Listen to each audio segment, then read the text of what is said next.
இப்போ குவைத்திலையுமே விமானப்படை அமெரிக்காவோட விமானப்படை ஈரான் தாக்கியிருக்காங்க. இன்றைய செய்தி பார்க்கும்பொழுது இப்போ அமெரிக்காவோட கை இங்கே ஓங்குது, அவங்க ஹெல்ப் பண்றதுனால இன்னும் அடிக்க முடியுதுங்கும் போது ஈரானுக்கு யார் இருக்காங்கிற ஒரு கேள்வி, இந்தியா ஏன் அந்த பக்கம் போறாங்கன்ற கேள்வியில் இருக்காங்க.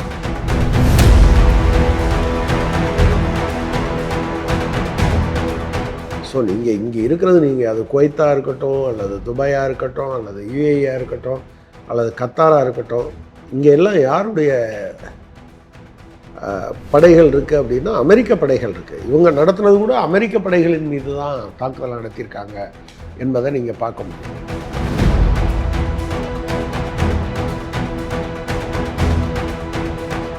இதுவரை கொல்லப்பட்டவர்களில் மிக அதிகமாக கொல்லப்பட்டவர்கள் அணு ஆயுதத்திற்கு முந்தைய காலத்தில் நடந்த போர்களிலால் தான் கொல்லப்பட்டிருக்காங்க. கண்டிப்பாக. எனவே அணு ஆயுதம் இருக்கா இல்லையா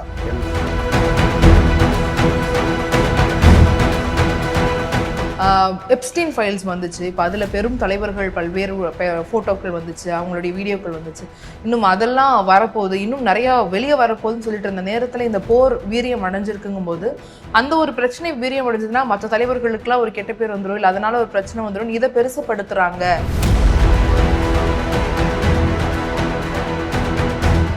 அப்புறம் ஓமான் இதில் ஒரு மீடியேட்டர் ரோல் ப்ளே பண்ணுறாங்க அப்படின்னு சொன்னதாகவும், ஆனால் ஈரான் அதுக்கு ஒத்துக்கொள்ளவில்லை என்றும் தகவல் வந்தது.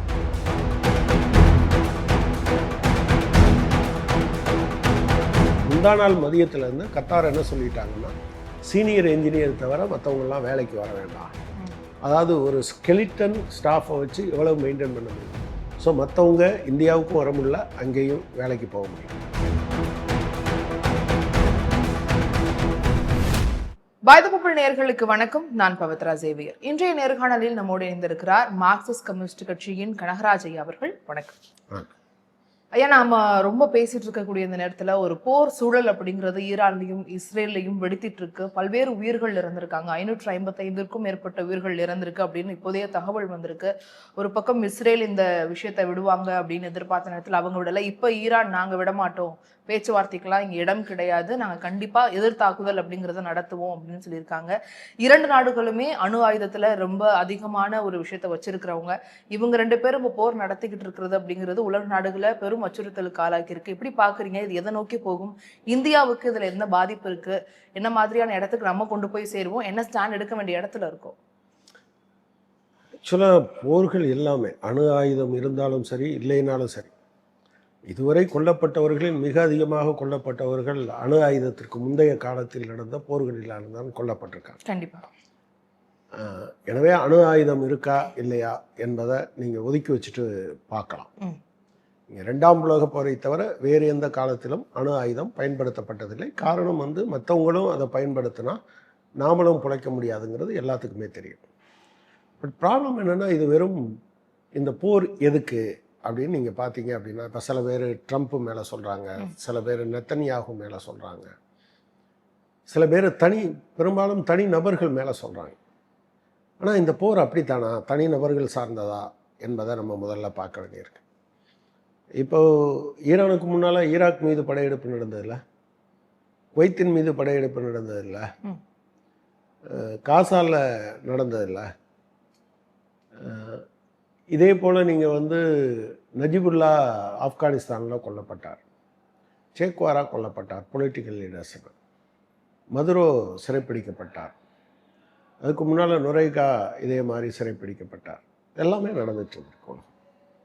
பட் ப்ராப்ளம் என்னென்னா, நீங்கள் சோசலிச முகாம் ஒன்று இருந்த காலம் வரையிலும் எந்த நாட்டின் மீது கை வைப்பதற்கும் இவர்களுக்கு அந்த தைரியம் கிடையாது. இன்றைக்கி சோசலிச நாடுகள் இருக்குது, ஆனால் ஒரு முகாமாக அது இல்லை அப்படிங்கிறது ஒரு பிரச்சனை. இந்த போரை பொறுத்தளவில் ஆக்சுவலாக யார் நிறுத்துவார்கள் என்பது இப்போது ஒன்றும் சொல்ல முடியலை. ஈவன் இடையில் ஒரு செய்தி வந்தது, ஐக்கிய நாடுகள் சபை தலையிட வேண்டும் என்று ஈரான் கேட்டதுன்னு. அப்புறம் ஓமான் இதில் ஒரு மீடியேட்டர் ரோல் ப்ளே பண்ணுறாங்க அப்படின்னு சொன்னதாகவும், ஆனால் ஈரான் அதுக்கு ஒத்துக்கொள்ளவில்லை என்றும் தகவல் வந்தது. எனவே பிரச்சனை என்னென்னா, இது ஒரு குறிப்பிட்ட கட்டம் வரை இது தொடரும் என்று தான் நான் நினைக்கிறேன்.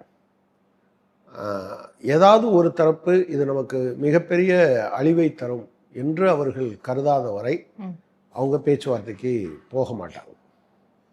பட் ப்ராப்ளம் நான் என்ன நினைக்கிறேன்னா, இது இந்தியாவுக்கு என்ன விதமான பாதிப்பை ஏற்படுத்தும்னா, இந்தியாவுக்கு மட்டும் இல்லை, உலகம் முழுவதற்கும் இது பாதிப்பை ஏற்படுத்தும். ஒன்று, நீங்கள் கடந்த 3 தினங்களாக 3 தினங்கள் என்பதை விட நேற்றைக்கும் இன்றைக்கும் நிறைய விமானங்கள் ரத்து செய்யப்பட்டிருக்கு. ஆக்சுவலாக நம்ம பத்திரிகையில் பார்க்கும்போது மத்திய கிழக்கு நாடுகள்னு சொல்லுவாங்க. மத்திய கிழக்குங்கிறது அமெரிக்காவுக்கு தான் மத்திய கிழக்கு. நம்மளை பொறுத்தளவு சொல்லணுன்னா அது ஒரு, நீங்கள் வடக்க இருக்கவங்க தெற்கு பக்கம்னு சொல்லுவாங்க, தெற்க இருக்கவங்க வடக்கு பக்கம்னு சொல்லுவாங்க. எனவே மத்திய கிழக்கு என்பது அவர்களுக்கு தான். நம்மை பொறுத்தளவில் இது வந்து மேற்காசிய பகுதி. இந்த மேற்காசிய பகுதிக்கு வழியாகத்தான் நீங்கள் பெரும்பாலும் ஐரோப்பிய நாடுகளுக்கு போகிற விமானங்கள் போகும். எனவே அது முழுவதும் ரத்து செய்யப்பட்டிருக்கு. எனக்கு தெரிஞ்ச 2 குடும்பங்கள் போகலை. அவங்க எடுத்து வச்சிருந்த அந்த 2 குடும்பத்தில் ஒரு குடும்பம் வந்து இவங்க போனால் தான் கைக்குழந்தை வைத்திருக்கக்கூடிய ஒரு பெண் வேலைக்கு போக முடியும் என்கிற நிலையில் இப்போ அந்த வேலையை விடுறதா இல்லையான்னு ஒரு கேள்வி வந்திருக்கு. 2வதாக, நீங்கள் இப்போ நான் முன்னால் ஒரு நிறுவனத்தில் ஸ்பிக்குங்கிற நிறுவனத்தில் பணிபுரிந்து கொண்டிருக்கேன். அதில் இருந்த ஏராளமான டெக்னிக்கல் சைடு இருந்தவங்க இப்போ கத்தாரில் இருக்காங்க. இவங்க இப்போ நேற்றைக்கு முந்தா நாள் மதியத்திலேருந்து கத்தார் என்ன சொல்லிட்டாங்கன்னா, சீனியர் என்ஜினியர் தவிர மற்றவங்கெல்லாம் வேலைக்கு வர வேண்டாம். அதாவது ஒரு ஸ்கெலிட்டன் ஸ்டாஃபை வச்சு எவ்வளவு மெயின்டைன் பண்ண முடியும். ஸோ மற்றவங்க இந்தியாவுக்கும் வர முடியல, அங்கேயும் வேலைக்கு போக முடியல. இது பல்வேறு நாடுகளிலும் இது நடந்து கொண்டிருக்கு. கட்டாயம். ஸோ நீங்கள் உங்களுக்கு நேரடியாக அப்படின்னு பார்த்தீங்கன்னா, புலம்பெயர்ந்து இந்த நாடுகளில் பணி செய்து கொண்டு இருக்கக்கூடியவர்களுடைய வேலைக்கு ஒரு மிகப்பெரிய ஆபத்து, வியாபாரத்துக்கு ஒரு மிகப்பெரிய ஆபத்து. இதை தாண்டி இந்தியா இப்போது சர்வதேச அளவில் உங்களுக்கு தெரிஞ்சிருக்கும், நீங்கள் ஒரு காலத்தில் நம்ம மீது ஒரு தாக்குதல் நடந்தால் உலக நாடுகளில் பெரும்பான்மை நாடுகள் அதை கண்டிக்கும், நம்முடைய ஆதரவாக நிற்கும். ஆனால் முதல் முறையாக பகல்காம் அட்டாக்கின் போது பாகிஸ்தானுக்கு கூட துருக்கி உட்பட 3 நாடுகள் சப்போர்ட் பண்ணாங்க, நமக்கு யாருமே சப்போர்ட் பண்ணல. ஸோ இந்தியாவினுடைய வெளியுறவு கொள்கை மிக மோசமானதாக, ஒருதலை பட்சமானதாக மாறியது என்கிற காரணத்தினால் இந்தியா தன்னுடைய ஆதரவை இழந்திருக்கிறோம். இப்போ மீண்டும் இவர் வந்து இஸ்ரேலுக்கு போயிருப்பது என்பதும், இதை ஒட்டி அதே போல் இதுக்கு முன்னால் காசாவின் மீது நடந்த தாக்குதல்கள், அதை கண்டித்து வந்த தீர்மானங்கள், இவற்றில் இந்தியா சோகால்டு நடுநிலைமை வைத்தது அல்லது அப்ஸ்டைன் ஆனது, இதெல்லாம் இந்தியாவினுடைய மதிப்பை பெருமளவுக்கு குறைத்திருக்கிறது. ஈவன் ஈரான்லேருந்து நம்ம இறக்குமதி பண்ணுற எண்ணெய் இருக்கு இல்லையா, அது ஒரு நமக்கு பெரிய அட்வான்டேஜ் ஆக்சுவலாக. இன்ஃபேக்ட் மணிசங்கர் ஐயர் இருந்த காலத்தில் ஈரானுக்கும் இந்தியாவுக்கும் ஆப்கானிஸ்தான் வழியாக ஒரு பைப்லைன் கொண்டு வர்றதுக்கு, எண்ணெய் பைப்லைன் கொண்டு வர்றதுக்கு முயற்சி பண்ணாங்க. அது இடையில் பல்வேறு நிர்பந்தங்களால் அது வந்து தடைபட்டு போயிடுச்சு. இப்போ நம்ம வாங்கிட்டு இருக்கக்கூடிய ஆயில் வந்து நம்ம 2 பேரும் அவரவர் நாணயத்தில் தான், அவங்ககிட்ட இருந்து ஏதாவது வாங்கினோன்னா நம்ம ரூபா கொடுத்தா போதுமானது, அல்லது அவங்க நாணயத்தை கொடுத்தா போனதுமானது, டாலரில் எக்ஸ்சேஞ்ச் என்பது தேவையில்லை. ஸோ இந்த மாதிரியான விஷயங்கள் எல்லாத்தையும் பார்த்தீங்கன்னா இந்தியாவுக்கு பொருளாதார ரீதியாக மிகப்பெரிய பிரச்சனை. அதே போல் நீங்கள் வெளியுறவு கொள்கை என்பது ரொம்ப ரொம்ப முக்கியமானது.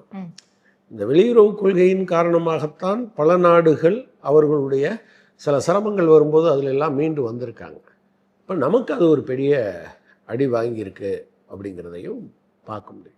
இப்போ இஸ்ரேலுக்கு சப்போர்ட் பண்ணி போகிறாங்க ஒரு இடத்துல அப்படிங்கும்போதும், அது அமெரிக்காவோட உதவியில் இருக்கிறாங்க. இப்போ அவங்களும் ஒரு ஸ்டாண்ட் எடுக்கிறாங்க. இப்போ அவங்க ஹெல்ப் பண்ணுறதுனால தான் இந்த ஒரு முடிவுகள்லாம் எடுக்க முடியுது. இப்போ குவைத்திலையுமே விமானப்படை வந்து அமெரிக்காவோட விமானப்படை ஈரான் வந்து தாக்கியிருக்காங்க இன்றைய செய்தி பார்க்கும்பொழுது. ஸோ இப்போ அமெரிக்காவோட கை இங்கே ஓங்குது, அவங்க வந்து ஹெல்ப் பண்ணுறதுனால இன்னும் அடிக்க முடியுதுங்கும் போது ஈரானுக்கு யார் இருக்காங்கங்கிற ஒரு கேள்வி, இந்தியா ஏன் அந்த பக்கம் போகிறாங்கன்ற கேள்வியில் இருக்காங்கல்ல. இல்லை, அதாவது இதை வெறுமனே இப்படி ஒருத்தருக்கு சப்போர்ட் இன்னொருத்தர் அப்படின்னு மட்டும் பார்க்க முடியாது. நீங்கள் வந்து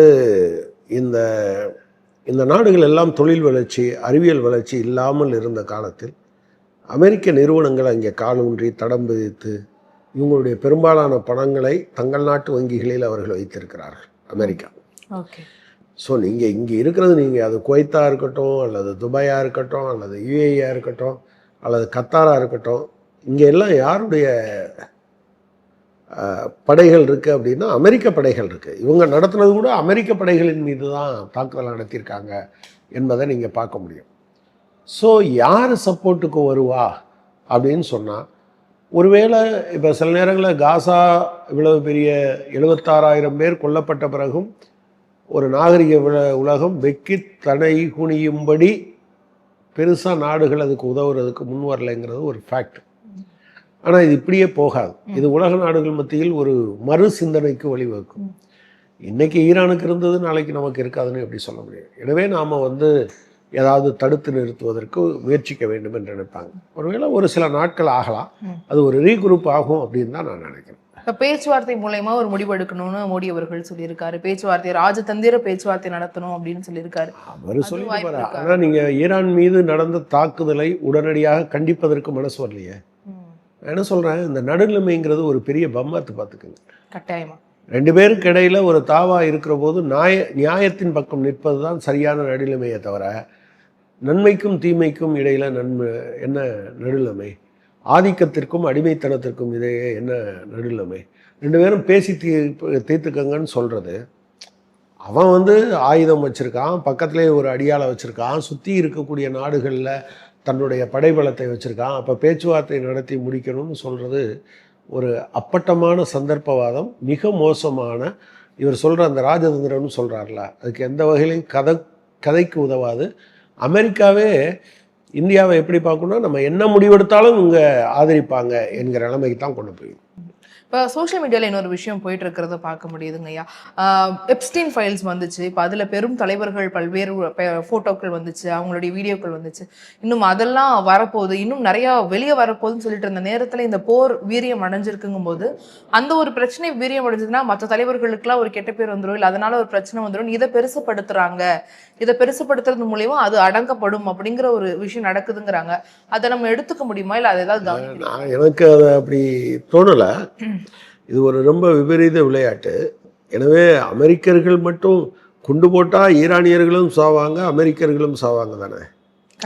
நீங்கள் இஸ்ரேல் அவன் அவ்வளோ பெரிய பேரழிவை சந்தித்ததே இல்லை. பட் போன தடவை ஈரான் அடிக்கிற போது அவங்க பேரழிவை சந்தித்தார்கள். இப்போ எல்லா பாதுகாப்பையும் வச்சுருப்பாங்க. எவ்வளோ நாளைக்கு பாதுகாப்பு வச்சுருப்பாங்க? ஸோ திருப்பி அடிப்பாங்க அப்படிங்கிறது. எப்ஸ்டீன் ஃபைலுக்கு அவங்களுக்கு ஏற்கனவே ஏராளமான வழிமுறைகள் இருக்குது. அதுக்கும் இதுக்கும் சம்பந்தம் இருப்பதாக நான் கருதலை. ஒருவேளை அவங்களுடைய ஒட்டுமொத்தமான நோக்கங்களில் இது ஒன்றாக இருக்கலாமே தவிர, இதுவே பிரதான நோக்கம் என்று நான் பார்க்கலாம். சரி, நீங்கள் அடிப்படையில் வச்சுக்கோங்க, அமெரிக்காவினுடைய இந்த ஆதிக்கம் இது ஃபாசில் ஃபியூல் சம்மந்தப்பட்டது. அது ஃபாஸ்ட்டாக ட்ரெயின் அப் ஆகிட்டு இருக்கு. அது நிலக்கரியாக இருக்கலாம் அல்லது குரூட் ஆயிலாக இருக்கலாம். குரூட் ஆயில் இந்தியா இப்போ உலகத்தில் ஒரு மிகப்பெரிய ஆயுதமாக இருப்பது குரூட் ஆயில் தான். அது அந்த வியாபாரத்தில் பல நாடுகளும் மிகப்பெரிய அளவிற்கு அவங்க லாபம் சம்பாதிக்கிறாங்க. அல்லது நீங்கள் பார்த்தீங்கன்னு சொன்னால் அவங்களுக்கு வருமானம் வருது.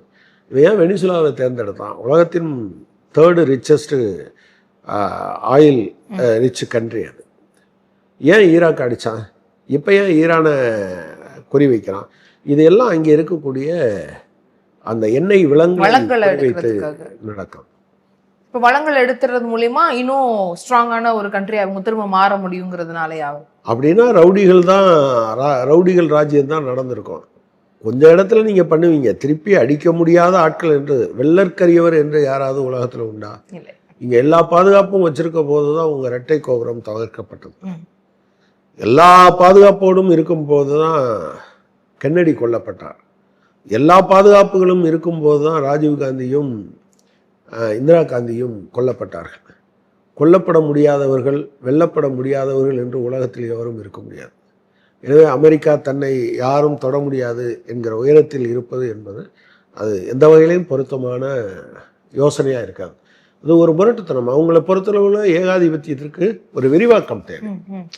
சில இதை அவங்க என்ன பண்ணுறாங்கன்னா, சர்வதேச நீங்கள் ஒப்பந்தங்கள் மூலமாக, வர்த்தக ஒப்பந்தங்கள் மூலமாக சுரண்டலை அதிகப்படுத்துகிறாங்க. சில நேரங்களில் நாடுகளையே பிடிப்பதன் மூலமாக அவங்க முயற்சி பண்ணுறாங்க. இதெல்லாம் நாடுகளை பிடிக்கிற முயற்சி இது. இப்போ இந்த மாதிரியான பிரச்சனைகள் வர்றது நம்ம பொருளாதாரத்தை பாதிக்கும். பொருளாதாரத்தை பாதிக்கிறத தாண்டி அது நாடு அளவுல அடுத்த மேல நடந்து போகணுங்கிறத தாண்டி வீழ்ச்சி அடைறதுக்கான ஒரு காரணமா ஆகும் அப்படிங்கறது பார்க்கணும். இது இந்தியாவுக்கு மட்டும் இல்லை, உலகம் முழுவதுக்கும் இந்த பாதிப்பு இருக்கும். ஏன்னா எண்ணெய் ஏற்றுமதி இறக்குமதி பாதிக்கப்படுகிற போது நீங்கள் வந்து எண்ணெயை வேற எங்கே வாங்குவீங்க? நீங்கள் ஏற்கனவே ரஷ்யாட்ட வாங்க மாட்டேன்னு சொல்லிட்டீங்க.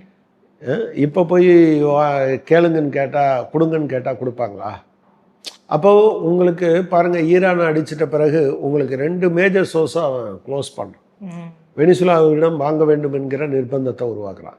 வெனிசுலான்னா அது நாடு கிடையாது, அங்கே இருக்கக்கூடிய அமெரிக்கன் கம்பெனிகள். இது வந்து இந்தியாவுக்கு மட்டும் பொருந்தாது, உலகத்தில் இருக்கக்கூடிய எல்லா நாடுகளுக்குமே பொருந்தும். இப்போ நமக்கு கிட்டத்தட்ட ஒரு எஸ்டிமேட் என்ன சொல்கிறாங்கன்னா, ஒரு 20 லட்சம் பேர் வரை இந்த எல்லா நாடுகளிலும் வேலை பார்ப்பதாக சொல்கிறார்கள். ஒரு 20 லட்சம் பேருங்கிறது சின்ன தொகை இல்லை. நீங்கள் 50,000 என்று வைத்து கொண்டீங்கன்னு வச்சுக்கோங்களேன். 50,000 அப்படின்னு 20 கோடி, சாரி 2 லட்சம் ஒருத்தர் சராசரியாக சம்பளம் வாங்குறாருன்னா நீங்கள் ஓகே, அது ஒரு பெரிய முக்கியமான பொருளாதாரம், நாட்டோட பொருளாதாரம். நீங்கள் ஃபாரின் எக்ஸ்சேஞ்ச் உங்களுக்கு நின்று ஒரு பக்கம் ஃபாரின் எக்ஸ்சேஞ்சு உங்களுக்கு வராது, இன்னொரு பக்கம் பார்த்தீங்கன்னா நீங்கள் எண்ணெய் வாங்க வேண்டியது அதிகமாக இருக்கும். இது ஏற்படுத்துகிற தாக்கம் என்பது அதே போல் இந்தியாவில் இப்போ ஒரு தொழில் தெரிஞ்ச ஆட்கள், எஸ்பெஷலி டெக்னிக்கல் சைடில் ஹைடெக் இண்டஸ்ட்ரியில் அவங்கெல்லாம் இங்கே வந்தாங்கன்னா இங்கே வர்றவங்களுடைய சம்பளத்தை குறைக்கத்தானே செய்வாங்க. அப்புறம் இங்கேருந்து கிடைக்கிற பிஸ்னஸ் வெளிநாடுகளுக்கு எனக்கு இதெல்லாம் கொடுன்னு சொல்கிறவங்க அதை நிறுத்தத்தானே செய்வாங்க. ஸோ இதில் என்னென்னா இந்திய பொருளாதாரம் பாதிக்கப்படும், இந்தியாவிலேருந்து போனவங்களுடைய வேலை வாய்ப்பு பாதிக்கப்படும், இந்தியாவில் இருக்கிறவர்களுடைய சம்பளத்தில் அது மாற்றத்தை கொண்டு வரும். ஒரு காலத்தில் சம்பளத்தை மாற்ற முடியாது, குறைக்க முடியாது. இப்போ அப்படிலாம் கிடையாது. ஐடி இண்டஸ்ட்ரி எம்என்சிஸ் வந்து இல்லை எனக்கு ரெசஷன் இருக்குது அல்லது நட்டம் வருதுன்னா ஆட்டோமேட்டிக்காக குறைச்சிட்ருக்காங்க. ஸோ இது பல வகையிலையும் பாதிப்பை ஏற்படுத்தும். மாணவர்களுக்குமே பிரச்சனைகள் இருக்கும். ஆமாம், படிக்க போகிறவங்க, இப்போ படிச்சுக்கிட்டு அங்கே இருக்கிறவங்களே இப்போ வர்றதுக்கு தவிச்சிட்டு இருக்காங்க. இப்படி எல்லா வகையிலையுமே அது பாதிக்கலாம். கண்டிப்பாக சார். இந்த மாதிரி நாடுகள் போராட்டங்கள் நடக்கிற விஷயங்கள் சீக்கிரமே ஒரு முடிவுக்கு வரணும் அப்படின்னு நம்ம எதிர்பார்க்கிறோம். பட் அது என்ன நடக்குதுன்னு பொறுத்து பார்க்கலாம். இவ்வளோ நேரம் எங்களுக்காக பல்வேறு கருத்துகள் சொன்னீங்க. உங்களோட நேரத்துக்காகவும் உங்கள் கருத்துக்களுக்காகவும் ரொம்ப நன்றி சார். நன்றி.